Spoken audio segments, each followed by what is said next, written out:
নমস্কার, আমি দক্ষিণ চব্বিশ পরগনার মোহনপুর অঞ্চলে ঝিনকিহাটের বাসিন্দা।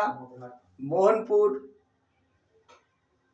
মগরাহাট থানার অধীনে উত্তর মোহনপুর মৌজায় আমার স্বর্গীয় পিতার বৈধ রেকর্ডভুক্ত জমি আছে। সেই জমি কিছু অসাধু ব্যবসায়ী প্রধানের সহযোগিতায় দখল করার চেষ্টা করছে। গতকাল আমার জমি দখল করার চেষ্টা করে প্রধান অমৃত মণ্ডল সহ তার কিছু লোকজন, এবং পুলিশ দাঁড়িয়ে থেকে সেই বেড়া ভেঙে, আমার দেওয়া বেড়া ভেঙে জমিটা দখল করার চেষ্টা করে, অবৈধভাবে নির্মাণ শুরু করে এবং আমাকে থানায় ডেকে নিয়ে যায়।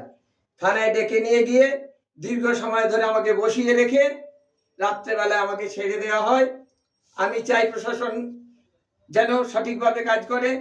করজোড়ে আমি সবার কাছে নিবেদন, আমার বাবার বৈধ রেকর্ডভুক্ত জমি আমাকে ফিরিয়ে দেওয়া হোক।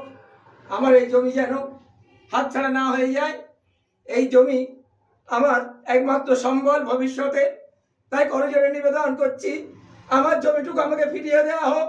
প্রধানের নেতৃত্বে যে অপকর্ম চলছে এই মোহনপুর অঞ্চলে, তার তীব্র নিন্দা করার জন্য সমস্ত শুভবুদ্ধি সম্পন্ন মানুষের কাছে কাতর আহ্বান করছি, এবং আমার পাশে থেকে আমার ন্যায্য অধিকার প্রতিষ্ঠার দাবিকে তারা সহযোগিতা করার জন্য আমি একান্ত করজোড়ে প্রার্থনা করছি।